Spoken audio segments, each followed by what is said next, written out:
comenzamos.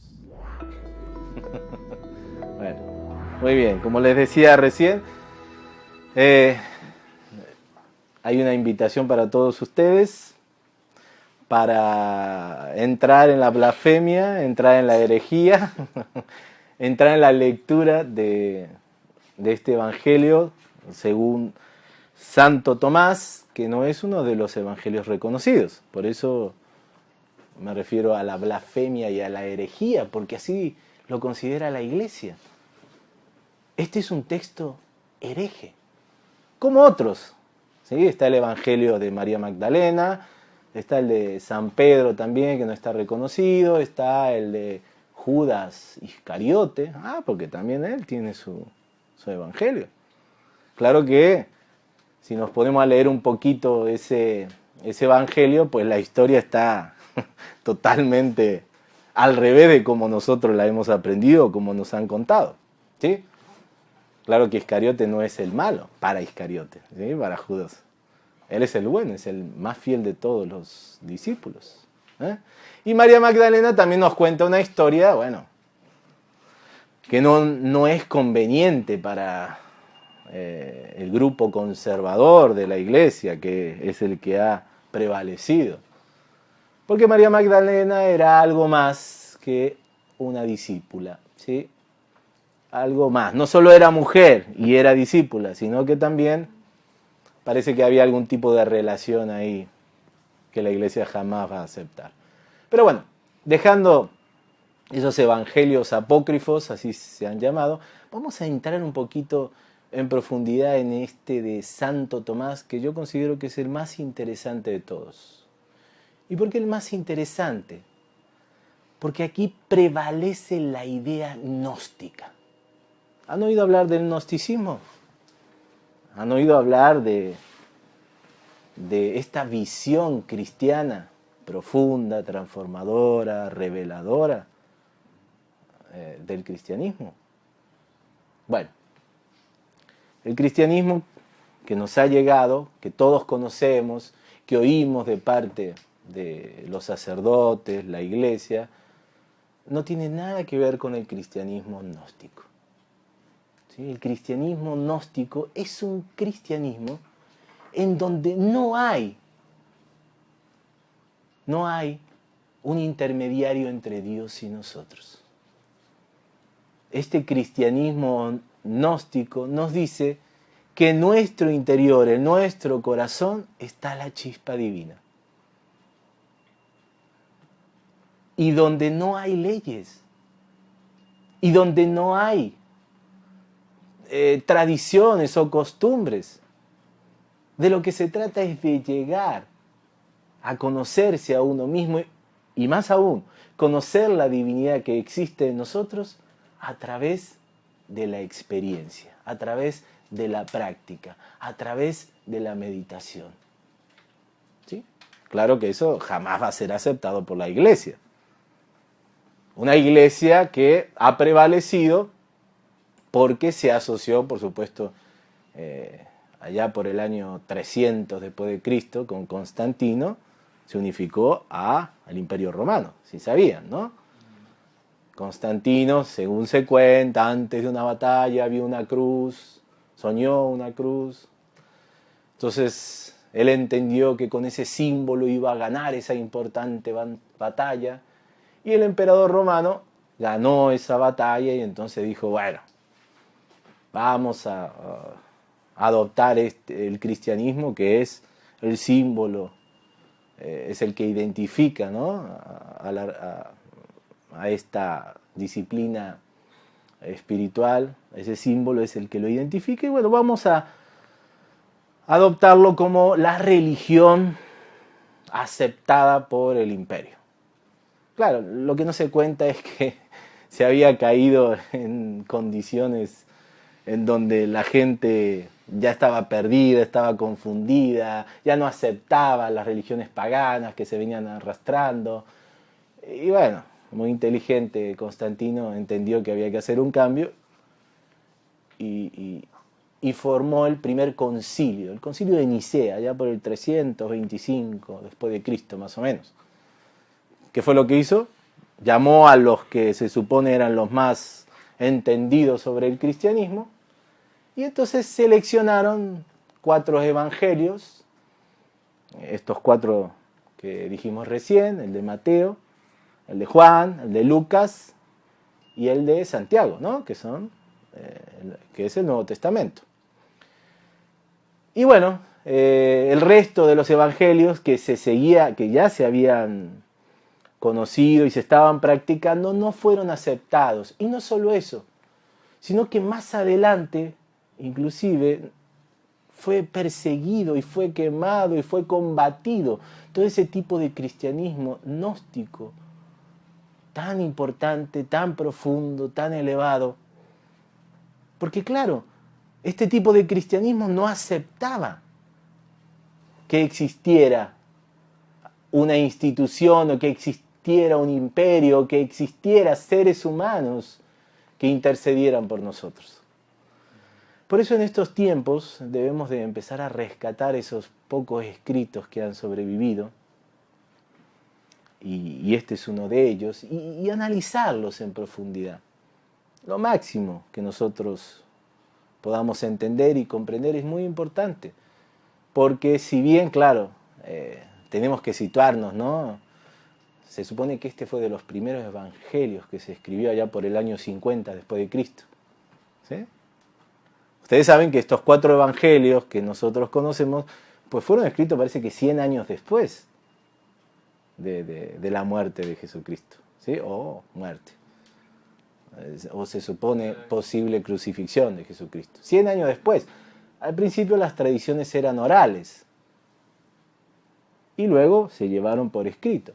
Pero este es anterior, 50 años se supone que se escribió. O sea, es el más reciente. Posiblemente hasta el mismo Tomás, de su puño y letra, pudo haber escrito esto.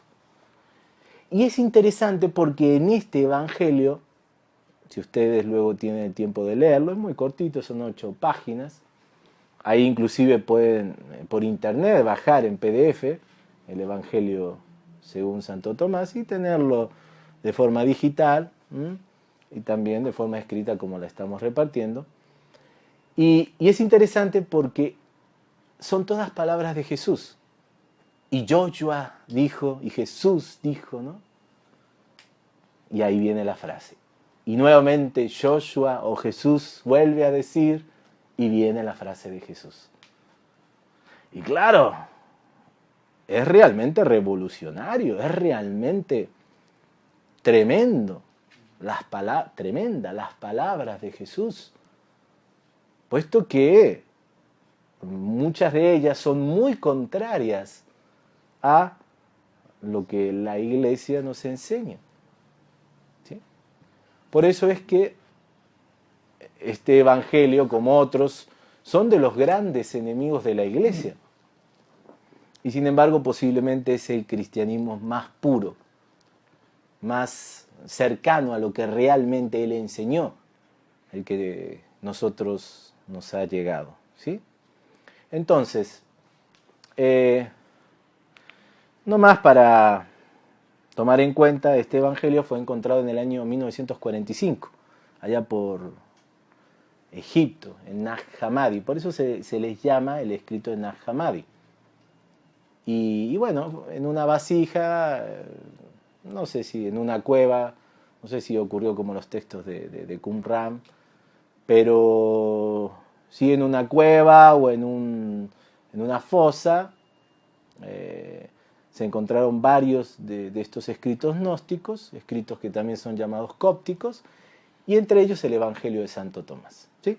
Entonces vamos a entrar en algunos de los puntos interesantes que quiero repasar y platicar y analizar un poquito para que nos maravillemos y empecemos a comprender en profundidad un poco más de qué se trata esto del gnosticismo, de qué se trata esta enseñanza espiritual profunda. Entre paréntesis, recuerden ustedes que todas las religiones tienen esa enseñanza profunda, esencial. En el judaísmo tenemos la Cábala, ¿sí? La Cábala es también 100% gnóstico. En el Islam tenemos los derviches, por ejemplo. ¿Sí? Y aquí en el cristianismo tenemos la rama gnóstica, como habíamos dicho, que significa ni más ni menos que conocimiento interior. Pero no es un conocimiento intelectual, no es un psicoanálisis, como de alguna manera muchos nos quieren hacer creer. ¿No? Es mucho más profundo. Es un conocimiento de poder descubrir y de poder vivir esa esencia que somos nosotros. ¿Sí? Muy bien. Comienza así este evangelio. Y esto es algo que quería repasar. Dice: estos son los dichos secretos que ha proclamado Joshua el viviente y que anotó Dídimo Judas Tomás. ¿Por qué Dídimo? ¿Ustedes saben qué significa Dídimo? ¿No? Bueno, se cuenta por ahí que Tomás, Judas Tomás, que era el nombre completo, era el hermano de Jesús, hermano biológico. ¿Sí? Pero Dídimo no solo hace referencia a que era el hermano de Jesús, sino que era el mellizo, o el cuate, o el gemelo de Jesús. ¿Sí? Entonces Dídimo es el gemelo de Jesús. Ahora, fíjense ustedes, a nosotros realmente nos interesa, o era lo que Tomás quería realmente que nosotros aprendiéramos o conociéramos, que él era el hermano de Jesús. ¿Es eso tan importante si era o no era el hermano? No.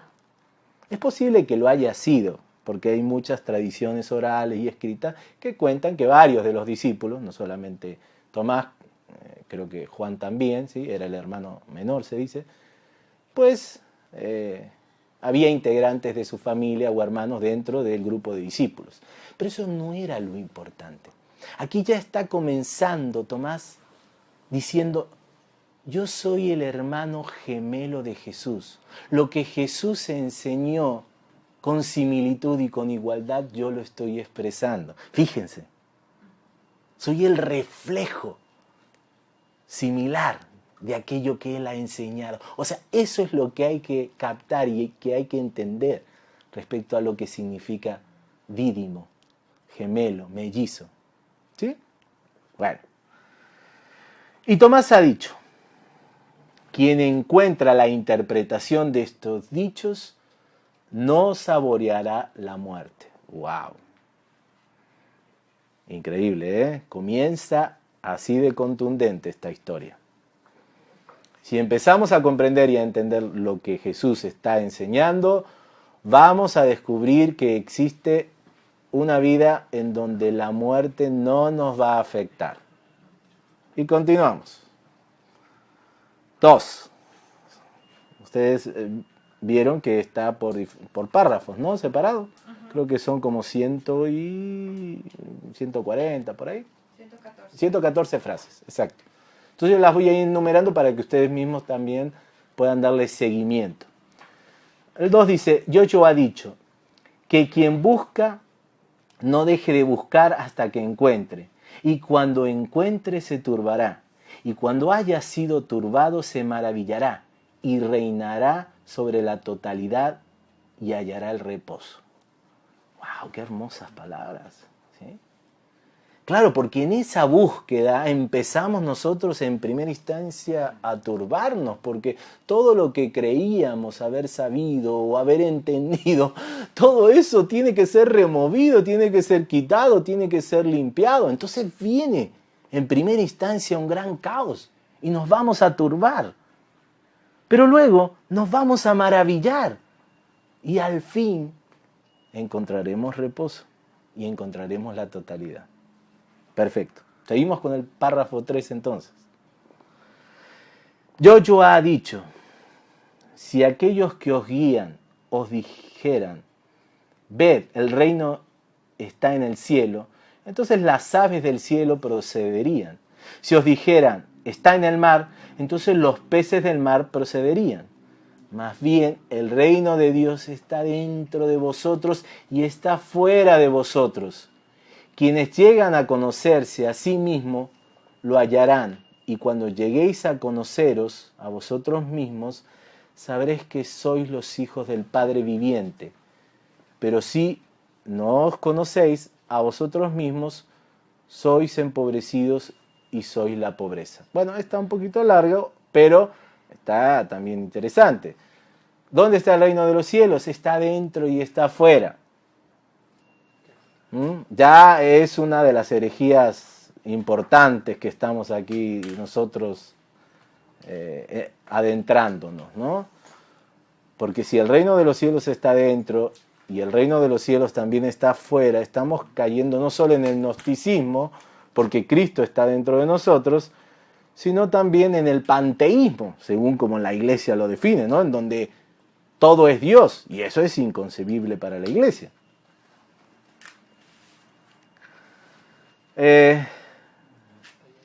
Al punto 4, decíamos entonces que Dios está dentro y Dios está afuera también, pero no solo afuera en una iglesia, en una institución, sino también fuera en todo sitio y en todo lugar. Lo que la iglesia podría entender como panteísmo, pero que no tiene nada que ver con panteísmo. Fragmento 4 dice, Joshua ha dicho, la persona mayor en días no vacilará en preguntar a un infante de 7 días con respecto al lugar de la vida y vivirá. Pues muchos que son primeros serán los últimos y los últimos primeros, y se convertirán en una sola unidad. Bueno, aquí nos habla de que el niño recién nacido está mucho más cerca de la verdad que aquel que ha crecido, que aquel que se ha transformado en adulto. Hace referencia a ese aspecto. Aquel que está recién nacido, que inclusive ni siquiera todavía ha aprendido a hablar, él está mucho más cerca de la verdad que nosotros, que suponemos que somos inteligentes y tenemos capacidad de raciocinio y de lectura y de conversación, etc. Fragmento 5. Joshua ha dicho, conoce lo que está enfrente de tu rostro y lo que se esconde de ti se te revelará. Pues no hay nada escondido que no será revelado y nada enterrado que no será levantado. Fíjense, conoce lo que está enfrente de tu rostro. O sea, la verdad la tenemos enfrente nuestro. Enfrente porque está aquí, sin que nuestro ojo físico pueda percibirlo. Pero enfrente también porque es frente. A eso hace referencia en un aspecto místico. Conoce lo que está enfrente, este poderoso centro que abre la visión del ojo espiritual. De ahí vamos a brincar al fragmento 16. Yo hice un extracto de algunos de los fragmentos que me interesaron aquí compartir. Ya después ustedes leen todo. ¿Sí? Pasamos al 16, dice, Joshua ha dicho, quizá la gente piense que he venido para lanzar paz sobre la tierra. Y no saben que he venido para lanzar conflictos sobre la tierra, o fuego, espada y guerra. Pues habrá 5 en una casa, estarán 3 contra 2 y 2 contra 3, el padre contra el hijo y el hijo contra el padre, y estarán de pie como solitarios. Bueno, aquí empezamos a adentrarnos en terrenos ásperos, en donde hoy en día nos resulta difícil comprender y entender. Los principales enemigos del avance espiritual, amigos y amigas, y aquellos que nos están viendo allá, y siempre se ha sabido, y hasta el mismo Jesús ha enseñado, se encuentran ni más ni menos que en la familia. Ahí está, ¿sí? El principal de las fuerzas adversas al avance y al crecimiento espiritual. ¿Por qué en la familia? Ni más ni menos porque en la familia encontramos vínculos muy fuertes, en muchos sentidos, en muchos aspectos. Y todo eso nos ata y todo eso nos ancla a una forma tradicional de costumbres, de apegos, de condicionamientos, de historias, que bueno, no nos permiten, por supuesto, aceptar y asimilar lo nuevo. Y claro, cuando viene un padre o viene un hijo o viene un hermano y nos reclama y nos dice un montón de cosas respecto al camino que nosotros hemos tomado, tiene una enorme fuerza sobre nosotros. No es lo mismo que venga el vecino o un desconocido y nos critique, para nada. Eso no va a tener fuerza. Pero ¿qué tal un padre, una madre, un hermano o un hijo? ¿Sí? Entonces ahí es donde vamos a encontrar. Y claro, el avance espiritual es prácticamente ir en contra de lo establecido, es ir en contra de las leyes. No me refiero a dañar o afectar a los otros, no, simplemente en tomarse uno libertades que los demás jamás lo van a aceptar, jamás lo van a entender. Todo eso está muy juzgado porque hay una forma, un modelo ya establecido de cómo uno tiene que comportarse y llevar su vida. Y todo aquel que quiera brincarse o saltarse esa tablita va, por supuesto, a tener enorme resistencia respecto a la sociedad, a la familia. Entonces, claro, empieza a crearse todo un entorno de conflictos.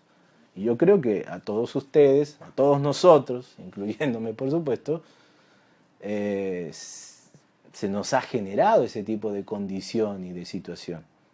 Inclusive algunos siguen viviendo ese tipo de conflictos, en donde por la forma de ver la vida, por la forma de asimilarse, por supuesto 100% libre, 100% abierto a nuevas cosas, entonces genera el rechazo y genera la crítica de las personas más cercanas y más ligadas a nosotros. ¿No es así? ¿Sí? Bueno. Entonces por eso las enseñanzas de Jesús son un verdadero problema en ese sentido, en ese aspecto. A todos nos va a generar ese tipo de situaciones y de conflicto. Por eso dice que Él trae la espada, el fuego y es pura guerra. Bueno, fragmento 17. Yo ha dicho, yo os daré lo que ningún ojo ha visto y ningún oído ha escuchado y ninguna mano ha tocado, que no ha surgido en la mente humana y que no ha surgido en la mente humana. O sea, Él nos dice, la verdad, mi verdad, está más allá de esta ilusión, más allá de aquello que los sentidos, y no solo los sentidos, sino la actividad de la mente les puede a ustedes ofrecer. Hay una esencia, hay una condición, hay una sabiduría que está más allá de estos aspectos, a lo cual podemos y debemos nosotros lanzarnos a encontrar, a vivir, a entender. Fragmento 18 dice, los discípulos dicen a Joshua, dinos, ¿cómo será nuestro fin? Joshua ha dicho, ¿así habéis descubierto el origen que ahora preguntáis referente al fin? Pues en el lugar donde está el origen, allí estará el fin. Bendito sea quien estará de pie en el origen y conocerá el fin y no saboreará la muerte. Claro, era lo que veníamos hablando en la plática pasada respecto a la muerte. Todo lo que muere es ilusión, todo lo que muere no es real. Entonces, el que encuentra el fin, pues va a encontrar la verdad, va a encontrar el origen, porque la sustancia y el espíritu están más allá de aquello que tiene espacio y que tiene tiempo. Está en un estado cuántico, ¿no? Como veníamos hablando en pláticas pasadas. Más allá del espacio-tiempo, más allá de un principio y un fin. Y nuestra esencia espiritual no muere, por ende nunca fue creado, siempre ha estado permanente, es eterna. Fíjense ustedes, nosotros estamos entrando en terrenos muy ásperos, ¿no? Donde teólogos y filósofos y doctores de la iglesia no quieren para nada asimilar, abordar. Sí. Sonia. Claro, Sonia. ¿Cuál es la pregunta? No, o sea, por los números que vas, o sea, no sé si tengas marcado el 22. El 22 es el que estoy leyendo. No, ya estabas en el 18. Ah, ahora paso al 22. Es que Muy bien. también se me hizo importante. Y el 22 dice, sí, también lo tengo marcado. Yoshua ve a infantes que están mamando, dice a sus discípulos, estos infantes que maman se asemejan a los que entran en el reino. Le dicen, así al convertirnos en infantes entraremos en el reino.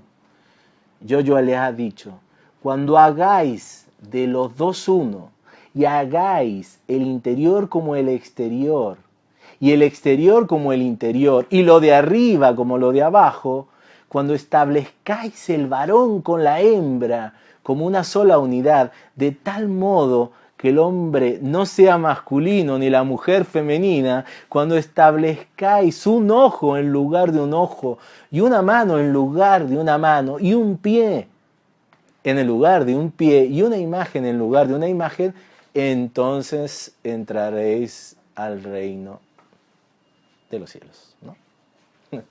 Bueno, wow, es 100% alquímico eso. ¿Cómo la iglesia va a aceptar este tipo de enseñanzas? Claro que no, por supuesto. Para la iglesia el mismo Cristo es un anticristo.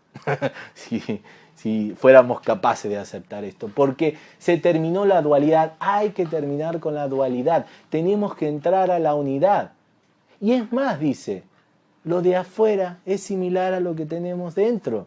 Lo de adentro es similar a lo que tenemos fuera. Si quieres cambiar lo de afuera, cámbiate adentro. ¿Le suena eso? Arriba, abajo. Arriba, abajo, adentro y afuera. Debemos lograr esa unidad, debemos alcanzar esa condición de equilibrio, de armonía, de aceptación y de evolución permanente. Muy interesante, muy importante esa parte. Vuelvan a leer y a entender. Además de la unificación de nuestras energías. ¿Sí? Nosotros no podemos seguir estando en esa bipolaridad que permanentemente nos movemos. Debemos lograr una unidad de pensamiento, sentimiento y acción. Una condición en donde no haya bueno y malo, blanco y negro, izquierda o derecha. Si entramos a esa condición, a ese estado del ser, entonces deja de haber juicios. Es simplemente un fluir, es simplemente un observar, es simplemente entrar en un estado de testigo. Y entonces elevamos nuestra vibración y entramos cada vez a un estado mucho más cercano a ese yo cuántico, a ese yo crístico. Al Valhalla, a ese reino de los cielos. ¿Sí? Bueno, seguimos entonces en el 27. Pasamos al fragmento 27. Yoshua ha dicho, a menos que ayunéis del sistema, caray, fíjense ustedes, ayuno del sistema, o sea, ayuno de aquello que está establecido. Por favor, acepten lo mínimo de todo eso que está establecido, lo mínimo, porque a menos que no ayunemos del sistema, no encontraréis el reino de Dios. A menos que guardéis la semana entera como sábado, no veréis al Padre. Ustedes saben que para los judíos el sábado era el día dedicado a Dios. O sea, todos los días deben de ser sábado. Todos los días deben de ser días espirituales dedicados a la divinidad.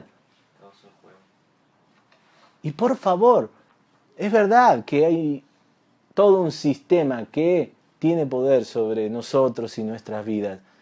Pero en primera instancia, si nos tenemos que mover en el sistema, no nos creamos ese sistema.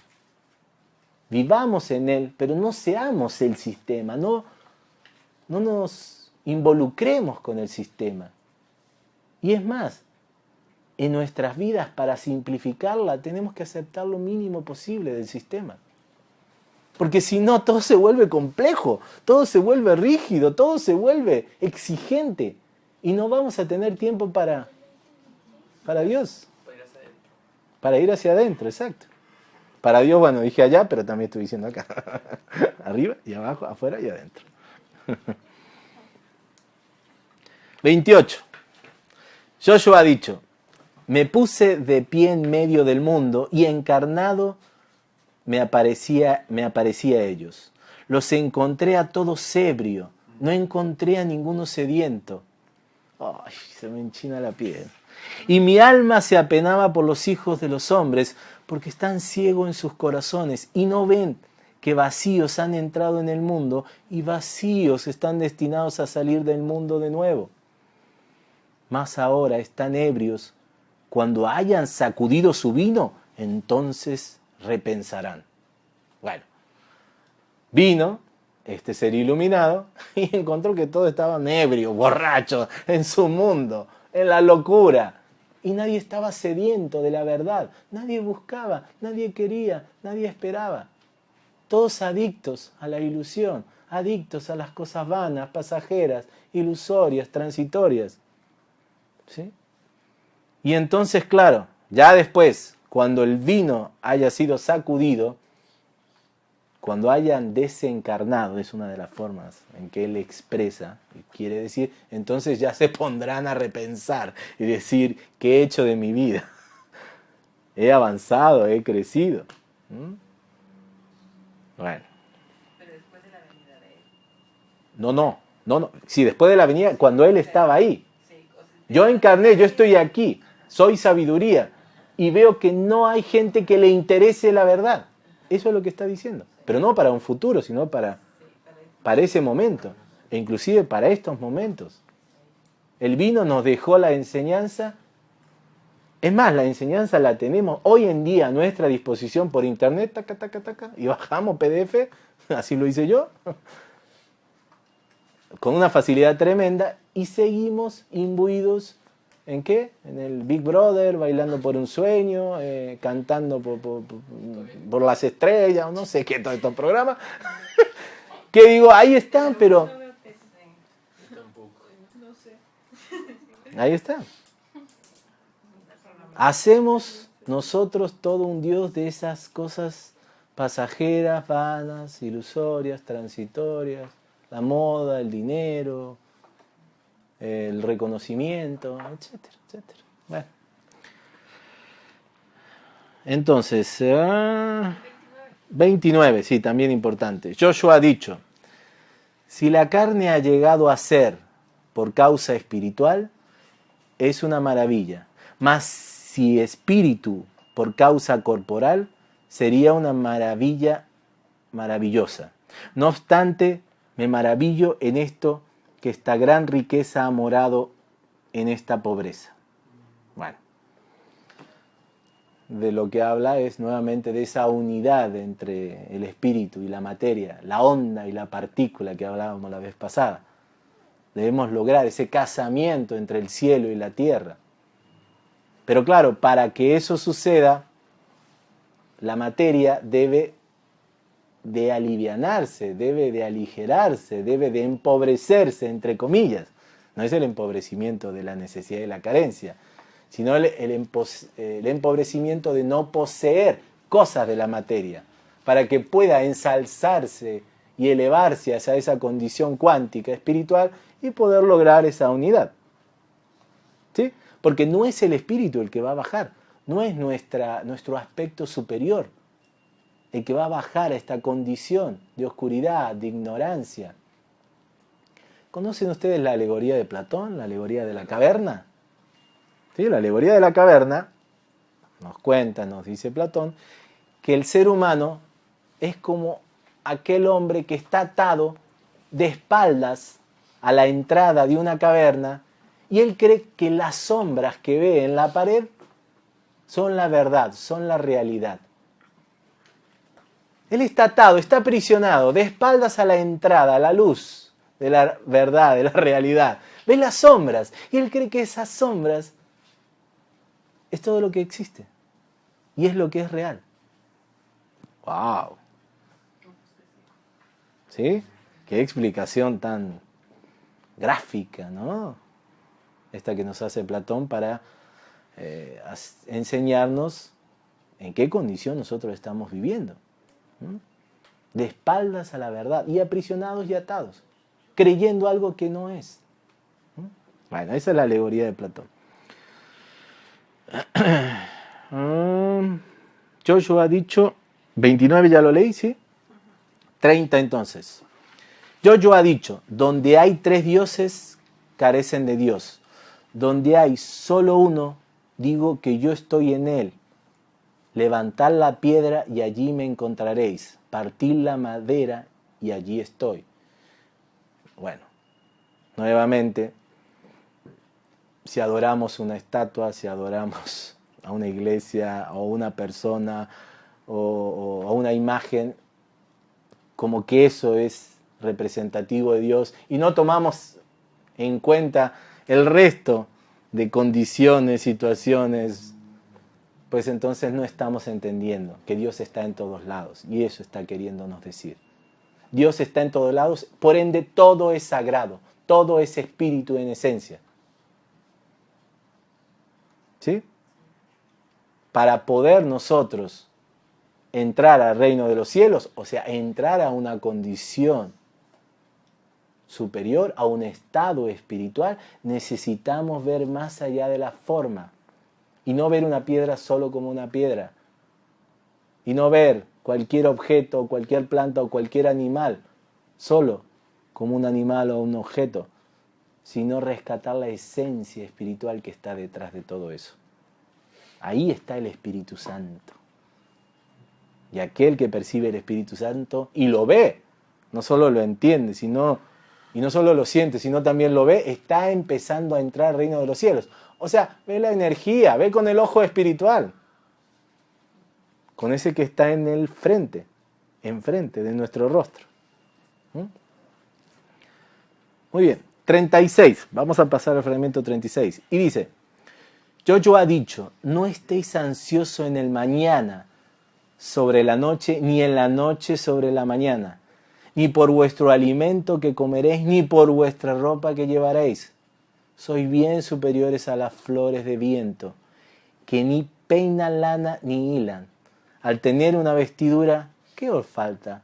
¿O quién puede aumentar vuestra estatura? Él mismo os dará vuestra vestidura. Bueno, nuevamente, no vivan el futuro, no vivan el pasado, establezcanse en el presente. No se angustien, no tengan miedo, no se pongan ansiosos, vivan el aquí y el ahora. Y confíen, simplemente confíen y simplemente déjense llevar y disfruten y vivan con entusiasmo y con amor y con optimismo. Eso nos está diciendo. 37. Sus discípulos dicen, ¿cuándo te nos revelarás y cuándo te percibiremos? Joshua dice, cuando os quitéis vuestros vestidos sin avergonzaos y toméis vuestra ropa y la pongáis bajo vuestros pies para pisar sobre ella, como hacen los niños, entonces miraréis al Hijo del Viviente y no temeréis.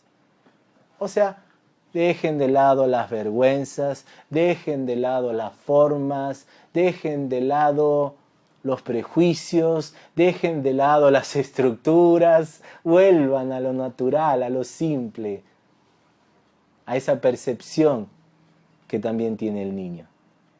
Qué hermosa explicación que nos da Jesús, ¿no? Para poder entonces ver a Dios, debemos de volver a recuperar esa condición de niño en nosotros. 37, 38. Joshua ha dicho, muchas veces habéis anhelado oír estos dichos que os proclamo, y no tenéis otro de quien oírlos. Habrá días en que me buscaréis, pero no me encontraréis. 39, continúo. Y Joshua ha dicho, los clérigos y los teólogos han recibido la llave del conocimiento, pero la han escondido. No entraron ellos, ni permiten entrar a los que sí deseaban. En cuanto a vosotros, haceos astutos como la serpiente y puros como las palomas. Bueno, aquí uní estos dos párrafos porque están conectados.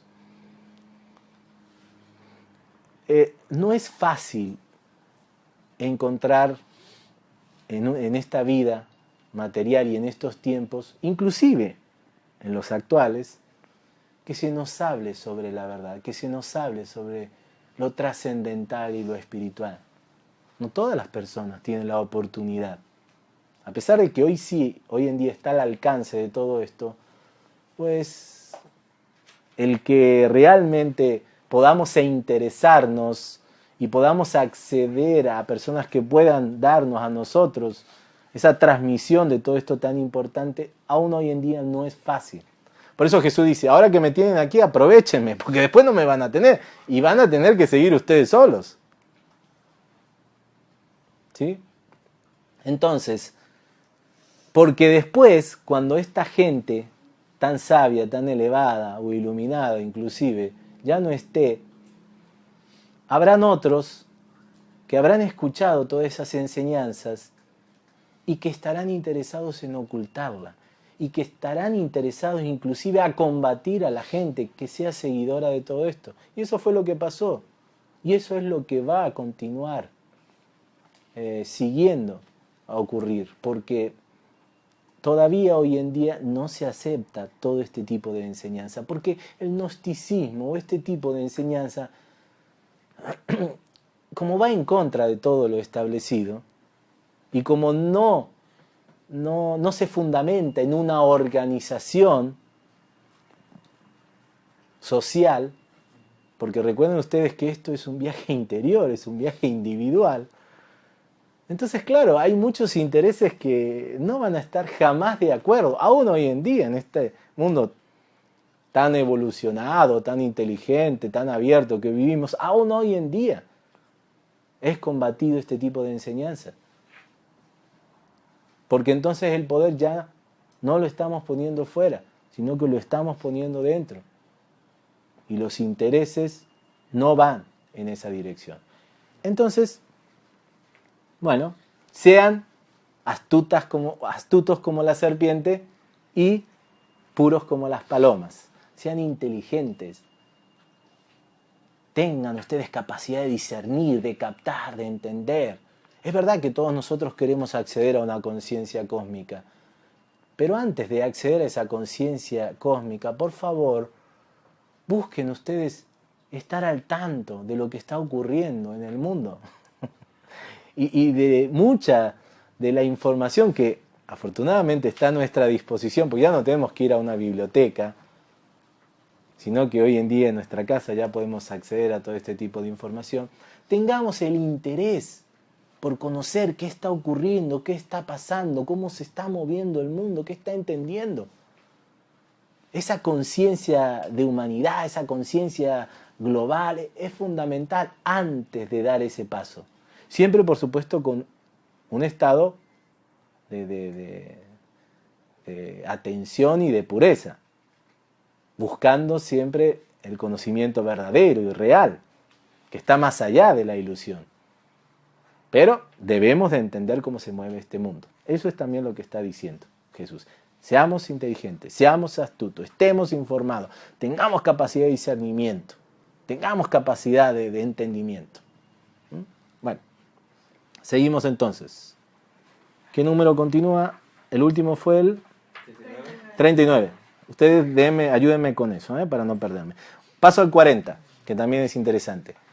Yoyo ha dicho, ha sido plantada una enredadera sin el Padre, y puesto que no es vigorosa, será desarraigada y destruida. Bueno, claro, si no ponemos lo espiritual, si no ponemos la parte permanente, eterna, esencial, todo lo que crezca y se construya en base a eso, va a caer y se va a derrumbar, como las religiones. Las religiones van a caer, están destinadas, porque no se han cimentado en la verdadera espiritualidad, en lo que es permanente, en lo que es real. Fíjense ustedes, las religiones se están movilizadas principalmente, o se han movilizado para convencer a otros, controlar a otros, manipular a otros, cuando la verdadera religión es una religión de uno mismo. Si hay alguien que hay que convencer, o sea, vencer, Es a uno mismo. ¿Cómo voy a vencer al otro? No, no tiene sentido. ¿Cómo voy a querer convencerlo? Tiene su propia visión de la realidad. Y él tiene sus propias virtudes, cualidades, y taras y dificultades también. La verdadera religión entonces es interna, es individual, no es hacia afuera. Ese es lo que ha prevalecido en la religión. El convencer a otros y no transformarse y cambiarse a uno mismo, como el gnosticismo y las religiones verdaderas predican y enseñan. Seguimos en el 41. Yo ha dicho, quien tiene en su mano, a él se dará más, y quien no tiene, se le quitará aún lo poco que tiene. Bueno, nuevamente es esa ley, o mejor dicho, enseñanza espiritual, que al que tiene más se le da y al que no tiene, aún eso se le quitará. ¿Qué significa? Que debemos nosotros enriquecernos espiritualmente, porque si crecemos, si le ponemos atención a las cosas fundamentales de la vida, se nos va a llenar de bendiciones, se nos va a llenar de oportunidades, se nos va a llenar de cosas positivas. Pero si no estamos nosotros invirtiendo nuestro tiempo, nuestra energía, nuestra vida en las cosas fundamentales, entonces, por más que pidamos, lloremos, supliquemos, no solo no se nos va a dar nada, sino lo poco que tenemos, aún eso se nos va a quitar. Qué terrible, ¿eh? Nosotros vivimos en la idea que hay que darle al que menos tiene. Pero así como se mueve universalmente, cósmicamente, espiritualmente, las cosas no son así. Solo el que se esfuerza, trabaja y avanza, solo ese tiene bendiciones, ¿sí? Y tiene oportunidades. Seguimos entonces, 41, pasamos al 48. Ya falta poco, ¿eh? Voy a ir un poquito más rápido porque no falta tampoco. Pero 48, yo ha dicho, si dos hacen la paz entre sí dentro de esta misma casa, dirán a la montaña, muévete, y se moverá. ¡Wow! ¿Qué está queriendo decir? Aquí sí, aquí hay mucho de gnosticismo, aquí hay mucho de enseñanza profunda. Cuando habla de nuestra casa, habla de nosotros mismos, de esa alma en nuestro interior. Cuando ya no hay esa dualidad, ese yin y el yang, esos dos polos negativos y positivos, combatiendo en nosotros. Cuando hayamos encontrado el punto medio, hayamos encontrado la paz, vamos a descubrir lo que es el verdadero poder. Porque habremos de alcanzado esa condición espiritual. ¿Sí? ¿Sí vieron en profundidad lo que dice esa enseñanza? Vale. 41 pasamos al 48. No, el 48 ya lo leí. 49. Yo ha dicho, benditos sean los solitarios y escogidos, porque entraréis el reino. Habéis procedido de él y a él volveréis. Fíjense, solitarios y escogidos. Porque así es el camino de aquellos que pretendemos o buscamos realmente alcanzar la experiencia con la divinidad. Lograr manifestar lo místico, lograr manifestar lo espiritual, significa un trabajo de pequeños grupos o inclusive un trabajo solitario. 55. Dice, yo ha dicho, quien no odia a su padre, esto es fuerte, ¿eh? Quien no odia a su padre y a su madre, no podrá hacerse mi discípulo. Y quien no odia a sus hermanos y a sus hermanas, y no levanta su cruz a mi manera, no se hará digno de mí. ¡Ay, caray! Bueno, fuerte, ¿eh? ¿Cómo va a entender esto la gente común y corriente, no? De hecho, pareciera que es algo supremamente negativo. Claro, está aquí recurriendo a una palabra odio. Hay que ver si la palabra odio era la que él quiso utilizar. No importa, aquí entendemos nosotros que no se trata de odiar, porque el que odia se liga, se apega a la persona que está odiando, se ata a esa persona. Entonces no es odio realmente. Porque justamente lo que está queriendo decir es desapeguémonos. O sea, el concepto de padre, madre, hermano e hijos no debe ni tiene que tener poder sobre nosotros. Eso es lo que está queriendo decir. ¿Sí? ¿Podría separar nada más? Separar, entendamos entonces así, claro, separar, desligar, desapegarse. Son personas que están a nuestro alrededor y por supuesto vamos a convivir, compartir y bueno, y seguir gran parte de nuestro trayecto en la vida. Sin embargo, el único vínculo preexistente entre todos nosotros, y existente inclusive, es el de hermanos, nada más. Somos hermanos en esencia, en espíritu. Y nuestro deber y nuestra misión de haber llegado aquí es alcanzar esa fuente espiritual. Y claro, lo bonito es juntarnos junto a aquellos que van en esa dirección y en ese camino, porque vamos en cumplimiento de nuestra misión, de nuestros destinos. Y aquellos que buscan otra cosa, que son la gran mayoría, pues bye bye, tenemos que decirle, yo no voy por... Respeto que tú elijas ir por ahí, pero no es por ahí.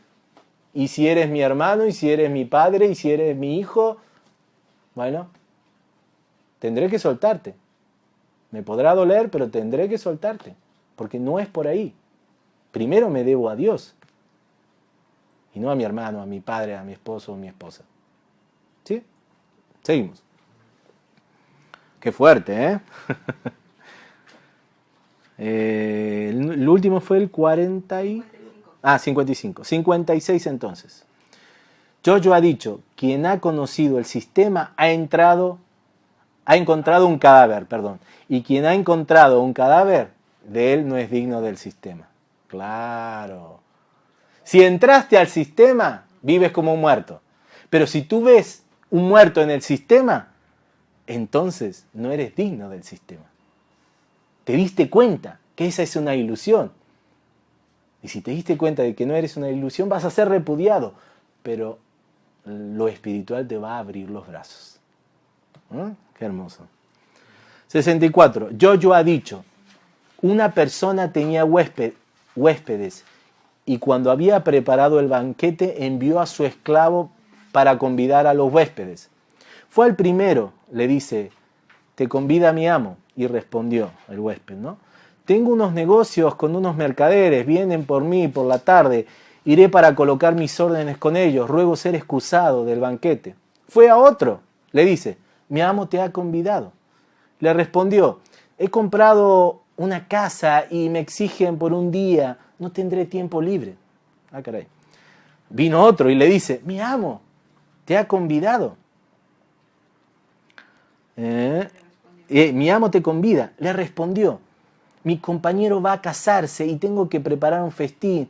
No podré venir, ruego ser excusado del banquete. Fue a otro, le dice, mi amo te convida. Y le respondió, he comprado una villa, voy a cobrar el alquiler, no podré venir, ruego ser excusado.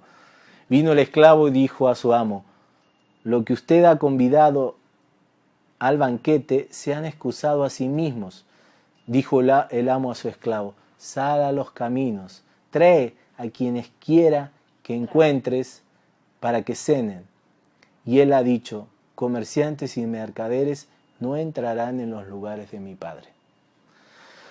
Bueno, hoy en día así vivimos, en esa condición, ¿no? Con tantas actividades y negocios que tenemos que estar realizando para poder vivir en este sistema que se nos ha impuesto, 100% material, capitalista, en donde el único valor es el valor del dinero. Y claro, tiempo para la divinidad pues no tenemos, porque otras cosas son muy importantes.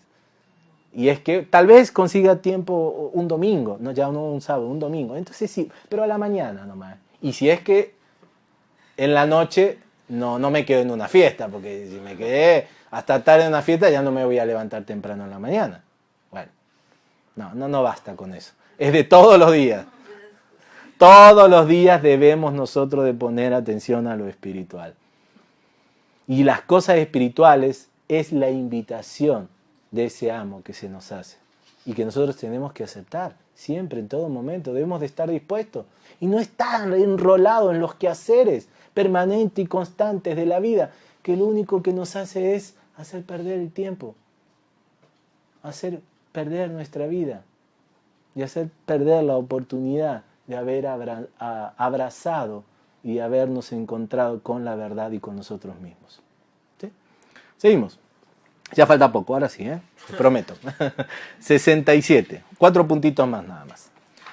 Ahora pasamos a 67. Jojo ha dicho, quien conoce todo, pero carece de conocerse a sí mismo, carece de todo. ¡Wow! O sea, puede ser una biblioteca ambulante.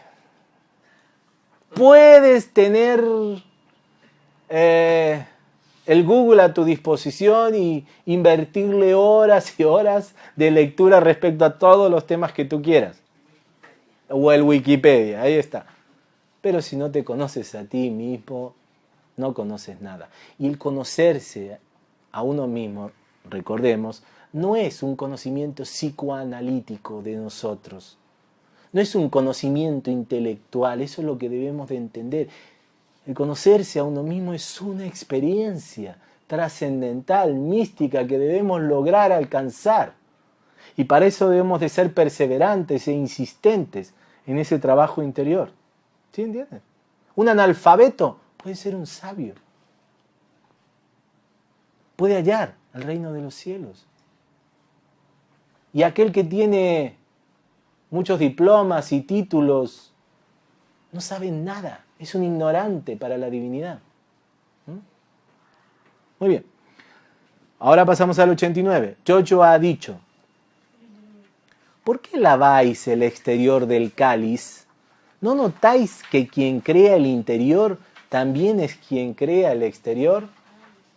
Bueno, la copa, cáliz, es la copa que contiene al espíritu, ¿sí? O sea, nuestro cuerpo. Dedicamos tanto tiempo a nuestro cuerpo que no se dan cuenta ustedes que para este cuerpo o estas cosas materiales, lo importante es dedicarle tiempo a nuestro interior, es lo que nos dice Jojo. Si hay belleza interior, habrá belleza exterior, física y por supuesto en nuestra vida, en nuestra realidad. ¿Sí? 99, entonces, ya los últimos 2 fragmentos, le dicen sus discípulos, tus hermanos y tu madre están de pie afuera. Él les dice, ¿quiénes están aquí? Quienes están aquí que cumplan los deseos de mi Padre.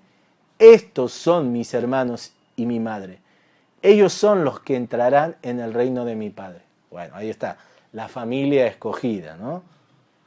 La familia escogida es la familia a la cual nos vincula lazos de afinidad y por supuesto a las cosas trascendentales, importantes, aquellas que me conducen a mi Padre, como se refería Jesús. Ese es mi hermano y ese es mi madre. Qué duro, ¿eh? Fíjense ustedes cómo a la familia la pone como la enemiga número 1, ¿eh? Y parece muy fuerte. Y fíjense ustedes cómo las religiones y el Estado no dicen todo lo contrario. La familia es la base de todo. Lo más importante es la familia. Los narcos también dicen eso. La familia es lo más importante. Pero no es la familia. Y los sicilianos, claro, la familia. La familia. Bueno, Porque la programación más fuerte es hacia los es, adultos, hacia la cabeza de la familia. claro, la programación más fuerte está, eso que nos ata a la Matrix, está vinculado a través de la familia sanguínea, y no es la familia sanguínea la que debe de ser valiosa para nosotros, sino la familia de espíritu. Y qué padre si la sanguínea también coincide con la del espíritu. Genial, pero muchas veces no es así. Y bueno, 114 ahora. Simón Pedro les dice, fíjense esto, con esto remato y finiquito. Que Miriam es María Magdalena. Mariam es María Magdalena. ¿Sí? Que Mariam salga de entre nosotros, dice Simón Pedro, o sea, Pedrito. Me enojé cuando leí eso. Claro. Pues las hembras no son dignas de la vida. Ah, caray, Pedro machista, ¿no? Joshua dice, también era un poquito machista. No, pero vean lo que dice. He aquí que le inspiraré a ella para que se convierta en varón, para que ella misma se haga un espíritu viviente semejante a vosotros varones. Pues cada hembra que se convierte en varón entrará en el reino de los cielos. Me faltó decir que los hombres tienen que convertirse en mujer también. Por eso digo que era un poquito machista. Pero la parte que hay que sacar a relucir aquí es que entiendan ustedes que hace 2000 años atrás la diferencia entre hombres y mujeres era tremenda, era enorme. Un hombre tenía libertad, tenía capacidad de decisión, tenía poder, y una mujer era un cero a la izquierda, era menos que un animalito. ¿Sí? Entonces, mujeres que siguen viviendo allá, e inclusive en los tiempos de hoy en día una mujer era un cero a la izquierda. Entonces, aquí Jesús nos dice es que la mujer también puede ser hombre. La mujer también debe y tiene que adquirir esos derechos y esa fuerza. Claro. Él ya nos estaba hablando de la equidad de género. Equidad de género que los gnósticos luego practicaron dentro de las agrupaciones gnósticas, como los cátaros. Y los cátaros fueron también exterminados por la iglesia actual. Porque si hay algo que es muy afín a la iglesia es la muerte y la sangre. Ustedes no crean que la iglesia está en contra de la muerte y la sangre, para nada. Hasta aún hoy en día la iglesia está llena de muerte y de sangre. Ya no sale a cruzadas o inquisiciones, pero la iglesia es dueña de fábricas de armas. La iglesia es dueña inclusive de decisiones que tiene una afectación tremenda sobre millones de personas y que conduce a esos millones de personas al hambre, a la desnutrición, a las guerras inclusive. Ahora de una manera más solapada y oculta, pero la iglesia y la muerte, la destrucción del mismo hombre están muy vinculados. Bueno, entonces la equidad de género, a eso se refería. Y además que la mujer no solo puede llegar a eso, sino debe de llegar a eso. Tener también esa independencia, tener esa capacidad de aventarse y ser decidida y ser valiente. Ser mujer no es sinónimo de cobardía, todo lo contrario. Debe y tiene que ser sinónimo de valentía. Algo que se supone que es considerado característico de un hombre, no. Es considerado y debe ser considerado característico del ser humano en general. Fin del Evangelio según el apóstol Tomás. ¿Qué tal? ¿Qué les pareció? Fuerte, increíble. Hay mucho más ahí por leer. Los invito a que todos ustedes relean y bueno, podemos seguir platicando sobre todo esto porque esta es la verdadera enseñanza de Cristo. Este es el verdadero cristianismo. Así que bueno, muchas gracias. Gracias.